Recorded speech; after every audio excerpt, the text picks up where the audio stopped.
And I just always felt like people just didn't understand how dope Africa is. No matter what, you see, this is, I grew up in a time where all people were seeing was like Live Aid and distended bennies and, you know what I mean? Like, yo, we need to save Africa vibe. And then you're like, okay, cool, but yo, there's a whole other dope thing happening here. So I think that's really what influenced my outtake. So I've always been proud of what we're doing as Africans across the continent. And I just think that, we just need a bit of exposure, and people just need to understand and experience it to change their mind. Welcome to the Pay Me in Plane Tickets podcast. I'm your host, Jelani, and today I have a very special guest, Hardy McQueen. He's the connector of community and culture. He tells a lot of stories through not just only the gastronomy or even just from the wine side of the business, but also just from a art and storytelling perspective that is very unique to us travelers, also us as businessmen, and then we dive into many different ventures. But how he does this is through a very humble spirit, and also as a humble representative, not just for South Africa, where he hails from, but for Africa as a whole, the story of Africa and how far wide and reaching Africa's culture just touches the globe. He does this through a few different means: the founding of Nice Beverage, the founding of Smorgasbord, and also the founding of Jonathan Ventures. And then we're also going to get into a few new ventures that he's doing that's going to further the culture and further the mission that Hardy has. So, welcome to the podcast, Hardy. Amen. Jelani, thank you so much for having me. Yeah. Really appreciate the opportunity to be here and to share, and also No, just to build. I'm thankful for that. no problem. No problem. I'm always glad to have you on because with you, it's different and unique because it's not just about travel. When you talk travel, you talk touching people and changing people's lives and doing it through an art form that um, is very personal to you. And one of the things you do it through is through food and wine. So can you give us a little bit of background and sort of how you got into that? Yeah, so I'm a preacher's kid. So by virtue of that, um, I'm accidentally been involved with hospitality my whole life. You know, hosted a lot of people via my parents. Made a gang cup of teas and a gang of lunches. So I've always been in and around hospitality, and that's where my love for it sort of started. And then from there, my desire to become a chef really got ignited. So, whether it's cooking for a church function, cooking for, you know, just doing things and being around. Because, by its nature, a church community is, you're always hosting, there's always a function, Right. there's always something happening. So I was always in the thick of those things. So that's really where my early hospitality start came from. And then it just sort of grew from there. Got it. So basically, that was kind of the foundation, but you fell in love with it and wanted to continue it further in your with your own sort of your own spin to it, right? Yeah, correct. Yeah, definitely, definitely. You know, you get to understand what entertaining people at different levels means.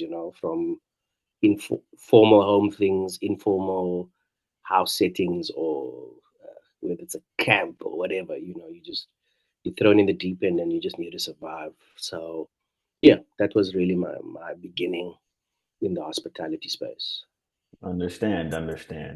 And one thing I always like to talk to with individuals who uh, jump into many different ventures and have a mission based sort of purpose or business is I try to understand the founder. And if I were to ask, who is Hardy? Like, who is Hardy McQueen? How would you define it? Hey man, I'm just that guy. Is just a guy who likes nice things, man, and having a nice and having a nice time. I like that too. I'm always trying to have a nice time. Like, I don't get it if we're not having a nice time. No matter what it is we're doing, Yeah. can we just be nice, guys? Can we just be nice? That's for me, that's who I am. I always want to have a nice time. Uh, Yeah. Yeah. So no So matter what, everything. yeah, no matter what. If we had a club, if we had a barbecue, Uh, if we're gardening, if we're at the beach, we mm, just need to be nice. that's true. Okay. Okay. I love that. I love that. And can you tell us kind of maybe the first venture you jumped into and sort of the building of that? Sure. So, I mean, I've been fortunate to be able to do lots of different things, but I would say my first real venture was starting like a private chefing business, and that was called Eat What You Like. I love man. I love the names. Very unique Yeah. names. So and that with that business, I ran that as a young chef in Cape Town, and really just teaching people privately, doing private chefing, private catering stuff. So I would say that was like really my first venture. Mhm. And then that gave me the ability to move around and also then to be able to interact with people in different environments. Yeah. So yeah, so that was probably my first like. Of course, I didn't think of it as a venture per se. It was just like, yeah, I need to do this thing so that I Right. can control my hours and I can. If I need to travel, I can travel. I don't, I'm not answering to anybody else. Right. I would say that was my first venture. Oh, okay, perfect. And I I haven't, was I haven't thought about that thing in more than 20 years, but yeah, But it sets the stage. Like everybody, they have their first venture, their first job, and that kind of, plays a role, some sort of role into like, their life now, even if it doesn't resemble it fully, but like there's some element that still kind of hungers or lingers around. for sure. Yeah. And when it comes to yourself and how you sort of managed the progression of all different things that you are, involved in, all things that you're doing. You also became like a representative for Africa. You have a very unique um, storytelling mission to ensure that, through food, through wine, through culture, that Africa has a place in that story across the globe. What sort of inspired you to become a representative for that particular mission? Yeah, no, growing up on my maternal side, my family are Zimbabwean, so got to travel to Zimbabwe like twice a year Mm. during school holidays and see family and all of these types of things. Um, and I just always felt like people just didn't understand how dope Africa is. Yeah. You know, no matter what, you see. This is I grew up in a time where all people were seeing was like Live Aid and distended bellies and you know what I mean? Like, yo, we need to save Africa vibe. And then you're like, okay, cool, but yo, there's a whole other dope thing happening here. Yeah. So I think that's really what influenced my outtake. So I've always been proud of what we're doing as Africans across the continent. And I just think that, there's just we just need a bit of exposure and people just need to understand and experience it to change their minds. So through various projects, but I would probably say a major one is when I was doing like South Africa's sort of first sneaker and streetwear Mm. public trade show called Street Cred. And that was really a show for me to connect global culture with local fashion and urban culture per se, where there was graffiti and skateboarding and all of those kind of things and music. And that really afforded me the opportunity to bring in tastemaker friends and also people that I just randomly emailed to say like, yo, I'm doing this culture thing in South Africa. Do you want to come through? You know, yeah. So I was fortunate with that having people also were willing to hear that story and were Yeah. prepared to get in a plane from somebody they just received an email from out of the blue.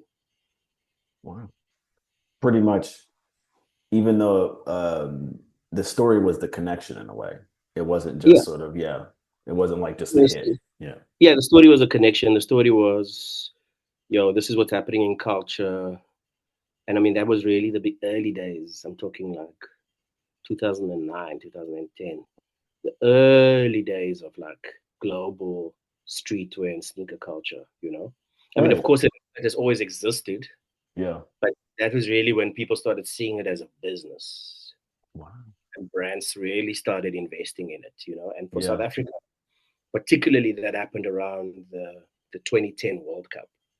You Okay. had brands really started spending money, whether it was any of the sportswear brands, they spend money around that time because of their athletes and whatever else. And then they also then spent money on culture, which then created the opportunity to kickstart that kind of movement and to be part of that global movement of where how our culture was growing. Wow. So yeah, so that was a good time. That was a And good. through that, not only just with street cred, but working with other through that type of work and that type of mission, you've been able to collaborate with the likes of Nike, Kennedy Wiley, G Star. These are big heavyweights. Yeah, man, it was lots of fun. Yeah, I mean, there's some stuff around AFCON, Yeah. the World Cup. It was a good game, man. It was a hell of a time. It was a hell of a time. We did things, we did things. So it Yeah. was amazing because it was, you could really brands were really getting invested into culture. So like, Puma had Mm.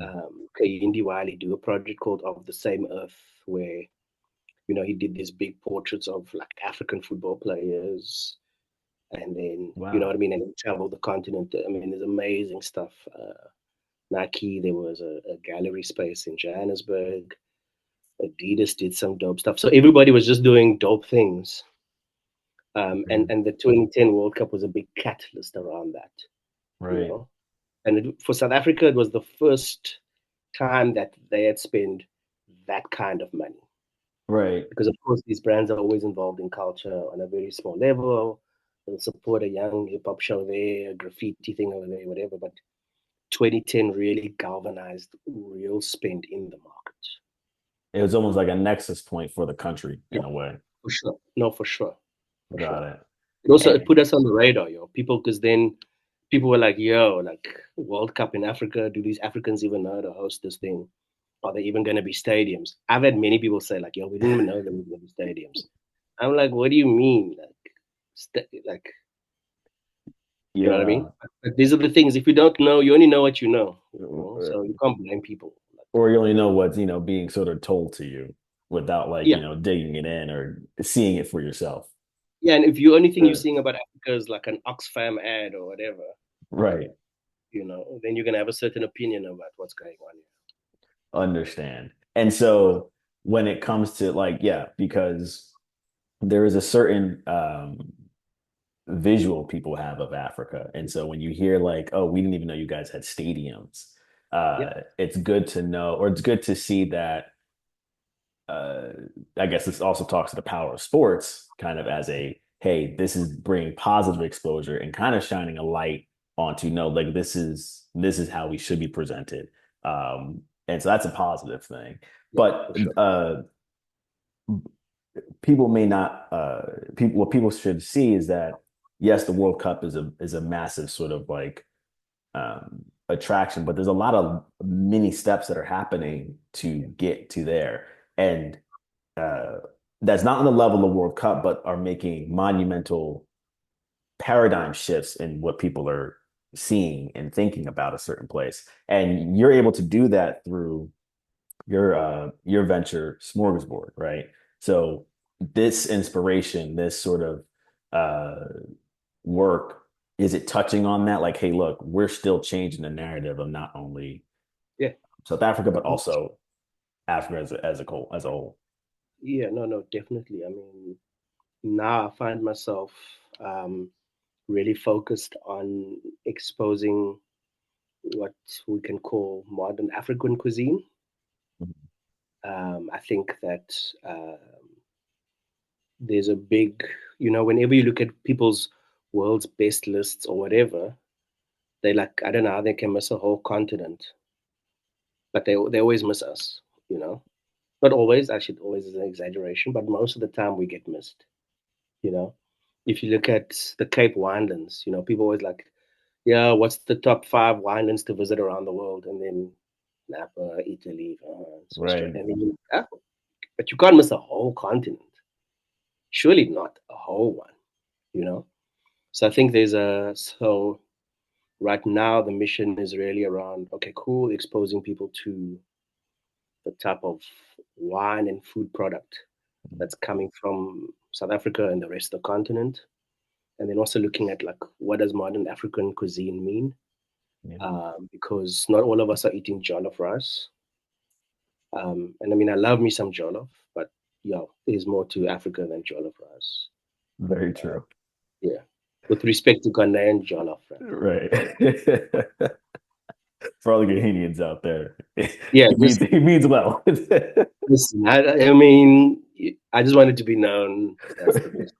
So Yeah, Senegal is also dope. The Senegalese one is nice, true. but I prefer the Ghanaian one. Okay, But yeah, I'm always open to have my mind being changed, though. So right. yeah, I'm ready. And it's through food and culture as a way to shed a light on something, Yeah, on a place that, especially with the history of South Africa, that kind of has this cast a cloud over yeah, a lot of people. And when they think about it, that yeah, food be, there needs to be that list that says, hey, no, you should go here in South Africa. How you miss the whole continent? I mean, sorry, yeah, our whole country, and it's important to have your venture doing that, making making these inroads to people's thoughts. yeah, for sure. I mean, yeah, it's yeah. I think there's so much. We are still, after all this time, still there's so much that needs to be discovered about that. You know, Yeah, I mean, just South Africa, there's a whole lot, but there's a whole continent that's needs to be discovered from an experience point of view, from a visual point of view, from a cultural point of view, a culinary point of view, beverage, all of these opportunities, art. It's just there's so much. There are 54 countries, right. and all of those countries, I can confidently say that all of those countries speak at a minimum of 3 to 4 languages. Very At true. a bare minimum, 4 languages. That's a lot of culture. That's a lot. That's being ignored. Ignored, like just like you're not Yeah, on the list. You're not even a feature on the list. Not even an honorable mention. You very know. true. Wow. So I think that through food and beverage hospitality, we have such a big opportunity to share with the world and for the world to discover that the opportunity is vast. It's vast. And in order for people to discover, there needs to be something out there that harvests that or hosts that sort of uh, product, or even like it kind of like lays the land of here's what's available, here's what is around, that that isn't presented in maybe the public sphere, in like this is kind of needed, and that's what you're building with. I'm gonna pronounce it. I'm gonna be terrible pronouncing this, but it's manje manja. Manje, manje. Manje, manje. Oh, almost had it. Almost had Oh, you were close. it. You were close. Say it Yeah, I again. mean, Yeah. yeah, manje, manje. It's a project I've been incubating since about 2017. Wow. Just slowly building, and sometimes as a founder, you've sometimes you're building something too early. Mhm. You just gotta wait for your customer and your community to be ready. And I realized that pretty quickly in 2017 that we were not ready for it, or at least my customer wasn't ready for it. And now it's a completely different world in terms of how one is able to create and curate the kind of content that I want to present. So yeah, we're building the platform. It'll launch later on in 25, and really just a hub to push out content around food, travel, culture, beverage, all of these various things that's of interest within that sort of smorgasbord environment. So people can have a resource, Yeah. So it's have a a help resource. resource. Yeah. Yeah, yeah, yeah, and well researched, and whether it's a bit of long form writing, lots of video, and opportunity to feature businesses and all of these types of things. Because we can't, our news and our information can't be anecdotal on somebody else's website where there's a story or one or two stories. Yeah. I believe we need a hub and an opportunity for a consistent stream of stories. Because, like I say, there's 54 countries. Yeah. So if you featured one country a year, that's literally 54 years of content. That's a lot. Just if you just, I mean, just if you just thought Yeah. about it like in that way, Right. you know what I mean? So it's really for me, it's an opportunity to tap into a global network of people, creators, and um, writers and whatever, and thinkers, to tap into them, and to really to look at, like, how do we present ourselves in a positive way and not depend on somebody else, Right. and how they tell our stories, because we sometimes as Africans we fail to tell our own stories, and then we're always waiting for CNN or BBC to cover something first. When it's something we've been doing all the time. Like there was the time when we relied on Vice to tell our stories, and I was just like, Right. really, but Yeah. it just didn't make sense to me. It was just like, yeah, but we can. They're coming here to tell the thing that you are doing every day. Why didn't you just talk about it? Very true. So I think that there's a real need for us to really get our own stories out with the right nuance, the right cultural context, that gets the messaging across in a very accurate and authentic way that a global community can understand. Like, okay, cool, this is, going to Johannesburg is not the same as going to Nairobi. It's not the same as going to Kinshasa. It's not the same as going to Accra or Kumasi. Even you can go to Accra and you can go to Kumasi, and it's definitely not the same thing. But Ghana isn't just Accra. Right. South Africa just isn't Cape Town and Johannesburg. You know what I mean? So it's all of these. There's so much things and to share, and experiences to share with people. And as Africans, we need to tell those stories ourselves. Basically becoming a home base Yeah, for the 54 countries yeah. and telling As that much as much as possible. as much as Yeah. possible, as much as I think it's possible. impossible for Yeah. one group to do that, but as much as possible to cherry pick stories, which at Yeah. least, for me, will spark an interest for people to do their own deeper research, even if they go ask the AI there to jump Yeah. They'll in. get it However, they from choose to do the Monday. deeper research. Yeah. And the reason why that's also necessary is because uh it's and as you pointed out, you want to grow out of being the footnote of some other particular product or brand where that's not mainly their focus. And Yeah, it's only going to be there when it best suits them. And relying yeah, upon that model isn't going to work. And so what you're doing is you're almost multiplying sort of the output that is necessary for the continent as a yeah, whole. And when you do that, not only visually but also culturally and sort of respectfully, you're changing sort of how people are perceiving um, everything about Africa. As we were talking earlier, they had this particular image of what Africa is. yeah, Shocked there was even a stadium that you can go yeah, to for sure. in No, South Africa. and it's critical. Yeah, It's critical to get the information out, especially where we are in this post-truth world that we live in.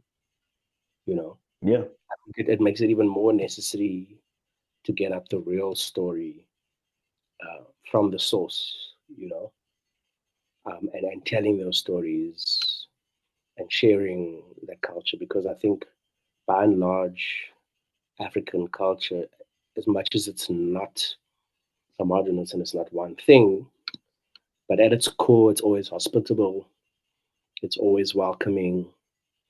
So I think that gives us such a unique opportunity and experience to share with the world. And the rise of tourism to the continent is a fair, versatile reflection of that, where when people get here, they just can't believe how hospitable people are Hmm. and how welcoming we are. And we're not doing it just because you're here. We're doing it because this is how we need to be and how we are culturally. Right. Well, I would say the majority of us. That's very Um, true. yeah, so I think as Africans, we've got so much to share. Um, so we need to give people an opportunity to experience that. And we need to be in control of what that experience is. Yeah, exactly. And when you do launch this, and you said expected later in Yeah. 2025, Yeah. um, are there any features you want to drop? Maybe somebody that's going to get a good kind of help with the inaugural launch of this. Well, look, I mean, I'm tapping into quite a lot of people that I know. Mhm. Um, but I'm particularly doing stuff with somebody who's become a good friend, Gabriel Ornelas. Yeah. He does a platform called On the Pass, Okay. um, which is really it's a platform that does so much for food and beverage exposure of places, especially like South. The work he does with even the work he does within the states is cool, but like particularly when he is in South America, Yeah. it's really exposed places like Colombia and Buenos Aires as destinations for culinary tourism and just general tourism. We were fortunate enough to collaborate on a project for Cape Town at the end of last year that shone a great light on Cape Town, and now we're going to be growing that and taking that kind of knowledge and experience um, further within South Africa and then as well as to other parts of the continent, and we really sort of build this global audience of people who have this interest, because when you travel, people want to travel for food and drink, people want to travel for festivals, so I think the opportunity with culinary and wine tourism or beverage tourism really gives such a anchor point for people to discover a place. So those are the kind of things we'll be featuring, as well as a host of chefs from various countries, whether it's Rwanda, Right. Congo, wherever else. There's so many people, and we've got these so many cultural icons. If I think of one particularly, it's like somebody like Pierre Tiam, Mhm. you know, um, who's done so much for the recognition of African culinary arts, and the things he does with fonio and all of these others, the ancient grains as well as the other products he does. So there's a plethora of things and people to plug into. Got it. And so, and you did the project with Gabriel, and Hmm. basically, and we're referencing on the pass feature, which I did watch, and Correct. it came out beautifully. And your segment was one of my favorite segments in that feature. Thank And you. you guys want to expand that Yeah. basically um, for South Africa, but also possibly even the whole continent as well. Yeah. Was other countries, visiting other countries, creating a point of discovery and interest for niche audiences. Mhm. You've heard me say particularly that I'm very comfortable in my niche, uh, and it's cool. It's Yeah. it's okay. We don't have to be all things for all people, and there's opportunity for people to tell their stories, whether they're telling sports stories or stories around surf or Mhm. cars or flying, whatever it is. There's a chance for everybody to tell their story. So we'll be focused on fairly niche things, Mhm. understanding that there is an audience that exists for that, and be a point of discovery for that. Yeah. And I think that's very vital because there was this wave where everybody was trying to build one thing for everyone. Yeah. And it doesn't work on a lot of different areas and in a lot of No. different places. I mean, it doesn't even work in the old school method. I mean, this is why Ferrari has their own lane. Like this is what we do. We don't really Yeah. do anything else, Yeah. and we're fine with that. We may We're not okay. outsell Ford, but we're Yeah. cool. We're cool. We've got the orders. We're gonna phone that same customer's gonna buy more than one car. We're okay. There it is. That's being comfortable in your niche and servicing that community that you've built. I mean, community has become all the rage. The word has become all the rage for everybody. Yeah. So many people and operators have been doing that, just by virtue of the work that they're doing. So whether it's Ferrari or whatever, people have built niche communities around their products. Right. And it's not an easy thing. It's No, definitely comes not at with the all. challenges. No, completely. There are challenges. But I mean, if it was easy, everybody would be doing it. Facts. Yeah. So, so you just got to do the do and make it happen. Hardy, how do you balance it all? How do you balance being a representative for Africa, also your business ventures, also sort of the future developments that you have, in the pipeline? How it also then not only being any representative, but being a good representative. That's Look, I think, yeah, I mean, it's learning along the way, and I don't think I have it down perfectly yet. Still developing the system, mm, still figuring out how best to leverage, and also how best to keep it all like within a certain measure of control. But I think as well as what's critical is also finding and building good partnerships, and also not trying to do everything. You know, yeah, you just let the plumber do the plumbing. Can't do everything, so rather find the people that do the stuff.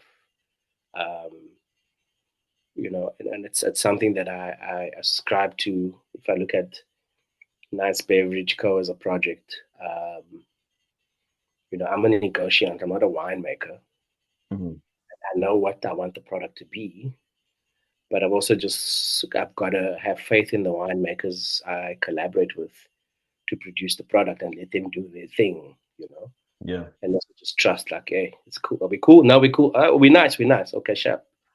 You know, because yeah, otherwise, if I was doing it myself and doing this and trying to do the marketing and build the partnerships, then I think that's when things really go wrong. yeah. Um, What's the saying? Uh, there's no I in team, you know. no, but there's an I in international. That's right. So yeah, and in Africa. So hey, you decided what you want to do with that, but yeah, you know, Right. yeah. So I don't know. Um, We really gotta figure out. I know that's something that I work on constantly mm, is finding ways and means to be better. If it's doing an AI course to understand how to use AI better, or if it's, do you know what I mean? Like, just I yeah, think we can always be learning because I think once you get tired of learning, then I don't know what else there is to do. yeah. You never want to stop learning is the Yeah, and the old it's adage. great. Right. And also, even though I might know about something, it doesn't mean that I have to do it. I'm happy just knowing about it. True. Right. Just learning about it. Don't have to act on it. Yeah, Right. yeah. I'm familiar. I know the core things I need to know, but I don't have to do it myself. But yeah, I'm familiar. You know. Yeah. Um, so this is basically uh, Hardy 2.0. Hey, And hey, it's already 3.0 at this Hardy, stage. Hardy 3.0. Hardy 3.0 at this stage, right? Yeah, Three, yeah. 3 liter V6 right now. 3 liter V6. We're stepping it up. We're stepping it up. Going up there. No, no, no. I think for me, it's after a lengthy hiatus, it's understanding where I'm positioned and then how best do I deliver value to the things that I'm interested in doing.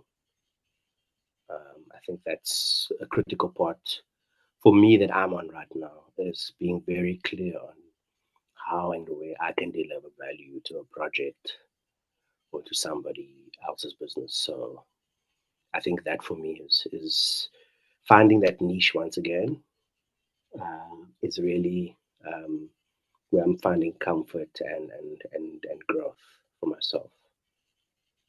I love to Uh, hear that. That's very yeah, important. yeah. Always got to evolve in some way, form, or No, fashion. we have to. We have to. You know. Yeah.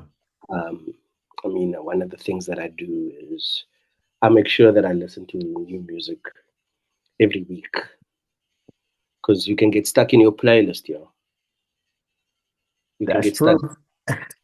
I mean, I love 90s R&B and hip hop, backpack hip hop, but I'm not trying to hear it every day because there's so much music being released every day. So that's one of the things I do consciously, is like, yo, I let the algorithm feed me, like, yo, these are new joints or whatever else. Because we have to evolve, we have to know what's current. I think what that also helps with understanding how people are thinking, because people don't just think the same. We all change over, as individuals, we change over time. And we change in our relationships, we change in our ideas, and also we change in our positioning around things. None of us are just one thing. So that's always what I wonder about the American political system. You're either Democrat or Republican, but surely you can't just be one Right. thing. 'Cause, we all of us are conservative about something, and all of us are liberal about something else. Right. So I think to to pigeonhole oneself into being one thing is that's boring. It's boring. That's for the birds. Yeah. No, you don't want to be stuck in one box or even try to No. label yourself into one particular group. Yeah. Um, and that's true. It's tough to everybody is a melting pot of many different thoughts and ideas Yeah. and acts. Yeah. You can't No, we just definitely are. We definitely are. Some things we do successfully, some things we fail at. Then we got to get up. You know, I keep laughing whenever I see that meme around somebody needing to let Aaliyah know that I dusted myself off and tried again, which I think is very, very appropriate. It's something that I do. Hey, I right. tried, but it didn't work out. But let's keep it pushing. Let's keep it pushing, because if you don't try, you never know. You never know. Right. That's true. That's true. Yeah. Yeah. I'm gonna remember that one. I'm stealing No, no, that it's one. the one that's been killing me. It's the one that's been like, yeah, Aaliyah did say, she did say, if at first you don't succeed, so hey, I hope she was gets the this what it updates, was? like, hey, look, I did what you said. What you said. So let's keep it pushing. Oh, wow. Yeah. Okay. And you're 100%, you're 100% correct on that. You've been through just your work, you've been able to win awards and be recognized. And does that sort of play a part in sort of the goal? And like, all right, we need to get more recognition out there. Nah, not at all. You know, I usually don't play the front. I like to play the back. Mm. Um, I mean, this is the most forward-facing thing I've ever done, actually, to be quite honest. My first podcast. There we So go. Maybe yeah, like no, no, no. So, but also realizing that culture changes, and how you need to position yourself changes, and also understanding what, as I said, what brings the most value to a project. yeah, So, most certainly, winning awards or whatever is not the goal. It's just a consequence. right, Um, and if there's an award or not, right. I don't actually care. We need to keep it pushing. Yeah, Um, got and to yeah, if you're in this for awards, that's cool. People who do this for awards, hey, do best. But not interested in it. I just want to do great things that make me happy and keeps me nice. I like that. And I asked that question because it reassures that you're doing this for the love, you're doing this for the Yeah, mission, you're doing this bigger than just what people may perceive it to be. This is something that is yeah. true to you, No, we it's do core to things with the you. love of jazz. Man. We do things with the love of jazz. Yeah. Because hey, 'cause we can't be doing this. If we're doing this for money, then Yeah. We got a whole different conversation. yeah, that's something else. But yeah, we continue to do things with the love of jazz. Right. You know, let's see where Yeah. it takes. Hey, Let's figure it out where the road may lead. you're like And Miles Davis, man. hey, dog, just you go with a solo and you try and figure it out. And Miles is gonna take you where he takes you. Right. I'm with Uh, you on that one. yeah, so yeah, we just need to keep doing things with the love of jazz, man. I'm all for that, and I agree. Hardy, I know you have a long day ahead of you, and things to keep pushing and keep moving. But we on the podcast like to ask these pay me and plane tickets questions to kind of see where you fall on the spectrum. Yeah, So let's let's see if go. you're up for it. Let's go. All right. If you were to be paid in plane tickets, which airline are you choosing? Ooh, airline. Ooh, it's got to be a Middle Eastern airline. It has to be. I think the Middle East airlines, whether it's a Etihad or a Emirates or a Qatari, Mhm.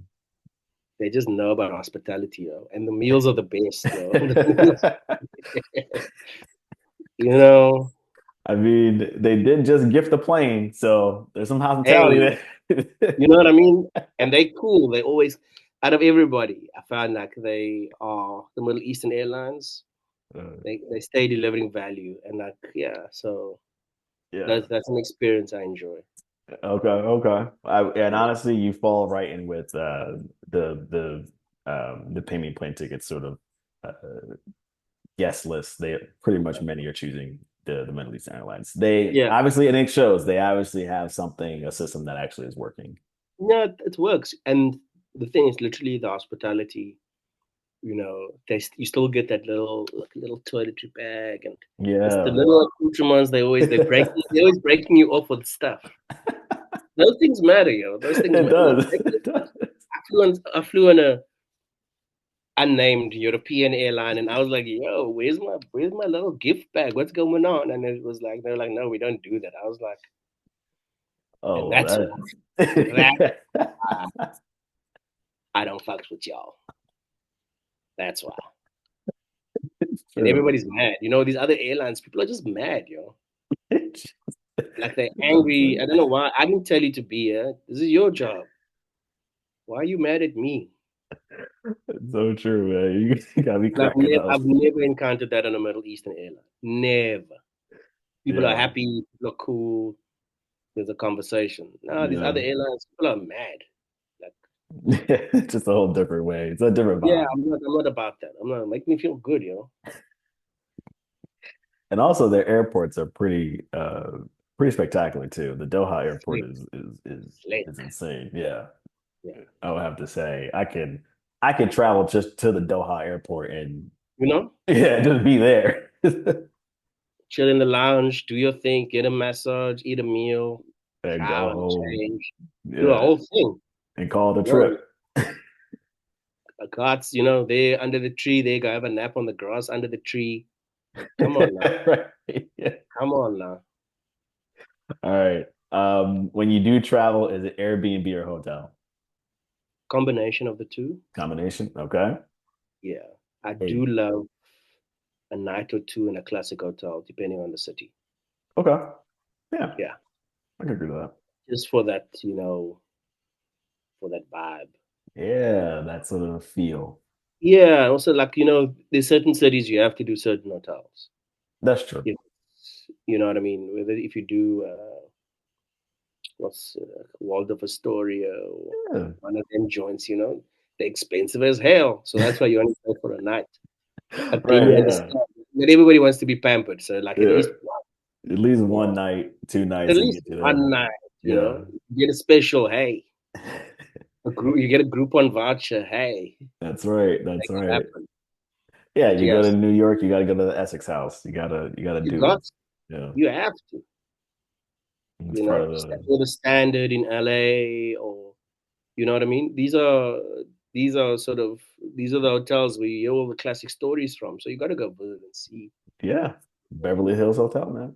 We got Beverly Hills Hotel. Like, I've never stayed there, but hey, I've been to it. I went and had a little, had a yeah, little, I had a little coffee and a little snack there, just to be yeah. like, oh, I see what you're doing. Okay, I get it. I get it. I get it. Yeah, you get it.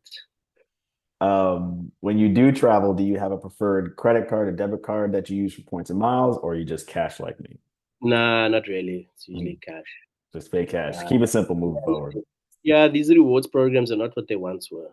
No, no, it's not the You same. know, you keep hearing horrific stories of people being put under pressure to book X amount of miles, or they're going to lose all their points or whatever. Oh yeah. So I'm yet to. I'm open to recommendations, but I'm yet to find like a proper rewards program that actually does what they say they're going to do. Mm. Yeah. Yeah. I don't have any real recommendations. I prefer just to pay Yeah, cash. and also, but that's something. Yeah. That's a business for somebody to look at. Yeah. Especially for the continent, like because we don't have like real Oh, rewards right. programs Yeah. amongst the airlines on the continent. Yeah. Beyond like the standard, like okay, we have a lounge or whatever, but Yeah. Yeah. nothing Yeah. really like that talks to rewards and getting upgraded. Like that's a business for somebody to do for the continent specifically.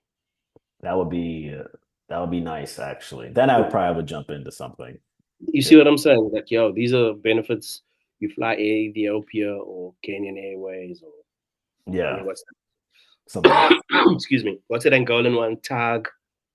You know what I mean? We've got yeah. so many airlines, but no rewards. Yeah, they're not interconnected, I believe. That's probably what it is.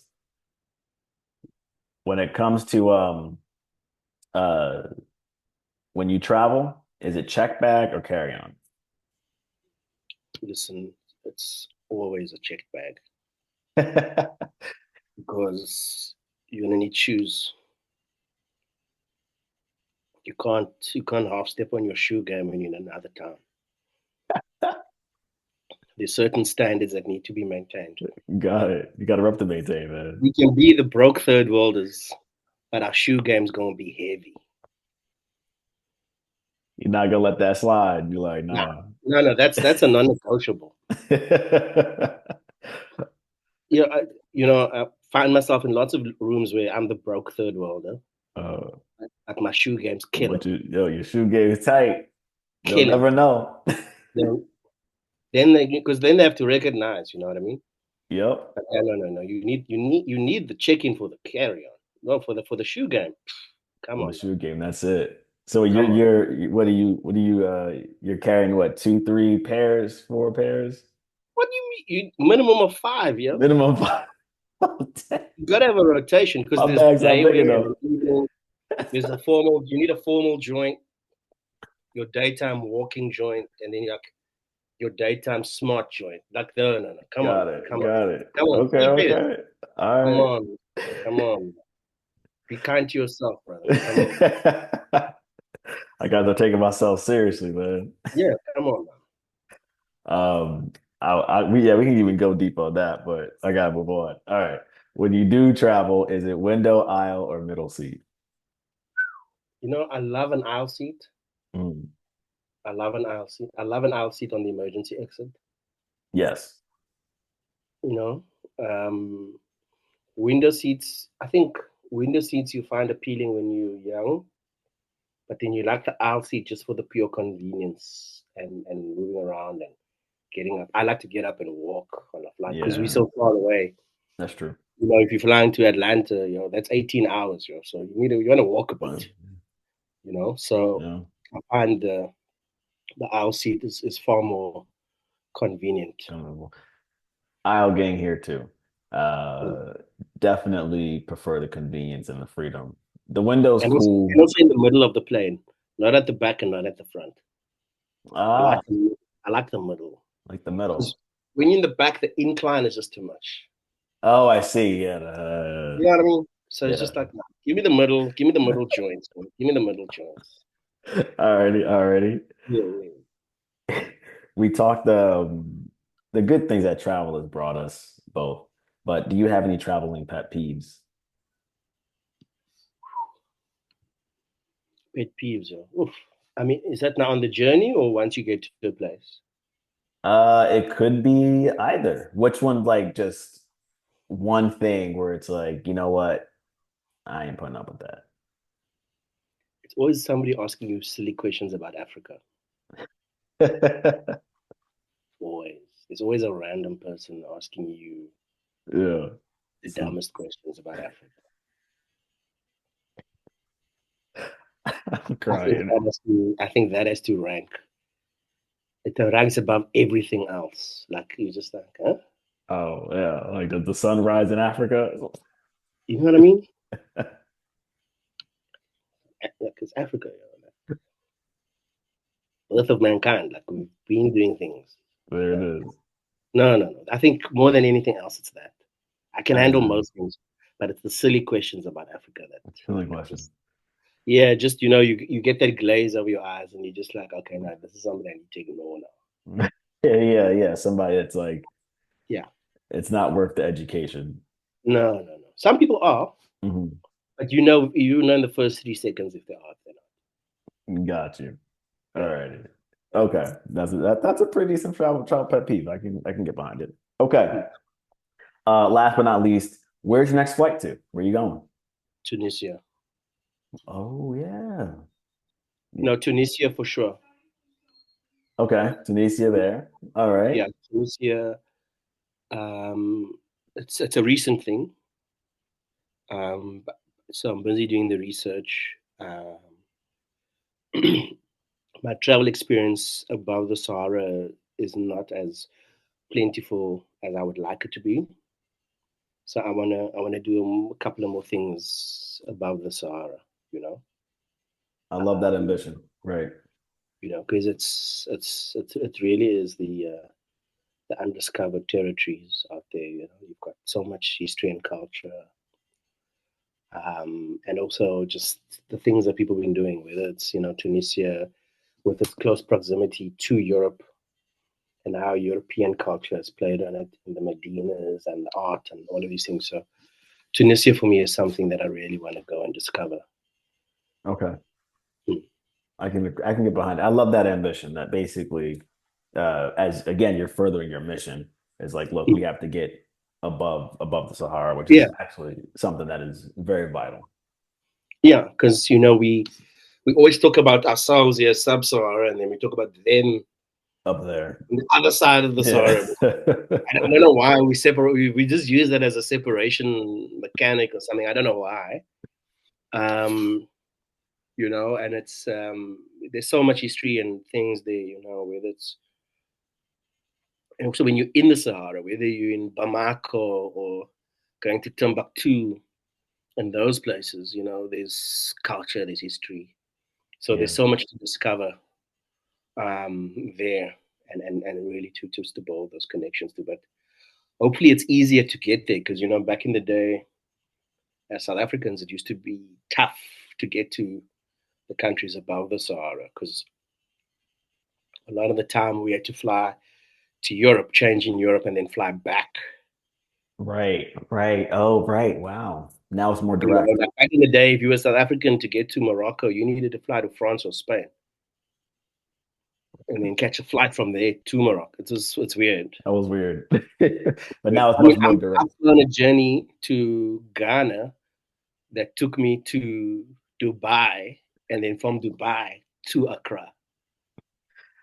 There's gotta be some, You know what I mean? Just like I think that's something. yeah. If there's anything we can fix, literally, can moving from city to city on the continent just be easier? Come on, guys, Yeah, there needs to be a solution, a resounding solution please. to that. I can't be I flying to Dubai, yo. I'm flying to the Middle East to go to West Africa, yo. I I mean, did. how's that an option? Like, how is that even an option? What do the kids say? The math without math, and like, how do you fly more to get to? Yeah, that doesn't make sense. So that's something we need to work on as Africans, and these capitals need to just be easier to get to. Because then we can go to, when we can go to Nairobi for the weekend, Yeah. you know. And that continuity would be that continuity and connectivity would be something that is beneficial. That's what makes me so jealous about travel on the European continent. Mhm. Yes. It's all these friends, yo, no, we're going to Amsterdam for the weekend, we're going to Berlin for the weekend, and it's da da da da. Yeah. You know, we By don't, train. you know what I mean? So, Yeah. like, so okay, cool. I mean, it's not, of course, the continent's way bigger, but, Cape Town to Nairobi is 5 hours. Yep. So surely we can leave on a Friday morning and come back on the Sunday and have a Fact. great week and have a great weekend. You know what I mean? I'm with you on that one.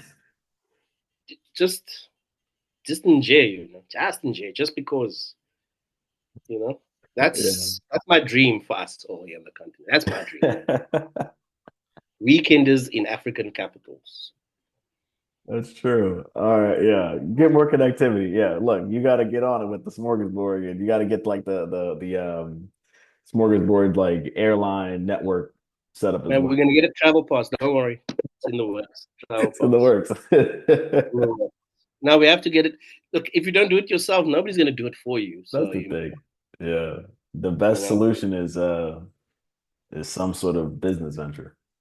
yeah, like yo, Yeah. just can we just go Mozambique? It's right here. Yeah. Yeah. Seriously. Yeah. Yeah. Tropical paradises. Zanzibar is right there. Dar es Salaam, and I'm doing it just from traveling from south. So Yeah. if you're in west, you've got all of those places to visit. If you're in east, you've got all those other places. It's just you've got options. It would be perfect. Yeah, and I mean, what is Accra, Joburg? It's like 8 hours. Yeah. It's like eight, 9. Yeah, that's It's not too something like that. long. Yeah. It's not that bad, but No, that's not bad. You leave Thursday night, Friday morning, you're there for the weekend. Let's and go go. home. You leave Sunday night, you're back in Accra Monday morning. Come on now. Simple life. Simple life. Simple. Yeah. So yeah, that for me, I think is something that we need to solve. Yeah. And I think the customers there, Oh no, there's definitely a market. There's definitely a market for it, for sure. the customers there, like wouldn't have been. It's not there 5 years ago. That customer's there now. Today, that customer's there.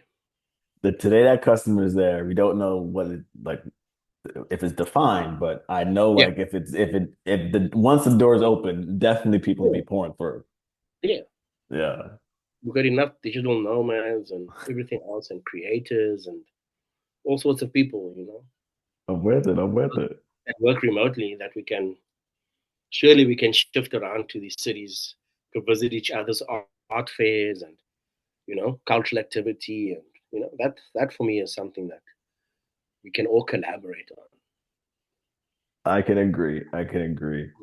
on. Uh, Hardy, it's been wonderful having you on the Pay Me and Plane Tickets podcast. Um, I I always say this, but every time talking to you, I feel like I learn more just by listening to your story, your mission, your objectives, and it kind of changes me a little bit. I ended up want to moving myself, and so I'm hoping that the same thing is happening for the listeners as well. That there's something sort of that's been ignited um, through sort of your ambitions and also your accomplishments. No, thank you. Appreciate you having me on and being able to share with you and the greater community that's around your platform. And yeah, let's all find ways and means to collaborate. I'm waiting now for the Play Tickets conference. When is that gonna happen? All of these people, you're interviewing all of these people. When are you getting us all together in a room with That's some great food and wine and whatever else? yeah. So come on, Johnny, get it Well, together, get it together. Come on, Johnny, get it together. you're calling me out because this is what Yeah, this guy's saying over yeah, here you gotta too. get all of us. You gotta get us all into one place, and conference or something. We'll do like a gala event. I'll do that. There you go. We need a we Then, need a gala event, young fundraiser, and then we need the yeah. weekend. Yeah, Pilates, a bit of yoga, some matcha, there it is. Some matcha. I'll do that. There we go. you Get know, some all good that wine, some good food. wine, good There we food, go. hanging out, fellowship, talking, and building what the future could look like. I'm with it. I'm with it. Yeah, no, I gotta get on it. It's not just you. It's Okay. this guy right here too. So he's So like, let's put it into existence, man. Come on now. Come on. All right. I'm with it. I'm with it. Okay, my brother. Thank you so much, huh? Thank you, man. Thank you for coming And on. thanks to your mans there on the audio engineer. We thank you. Shout out to the audio engineer and the team around everything. Shout out to Mike, man. Shout out to Mike. I love thanking we forget about the carpenters. So just shout out to all the carpenters, shout out Right. all the carpenters doing their thing quietly. That's very true. Yep. They are the heart and the engine of this whole thing, man. Yeah, he is. He is.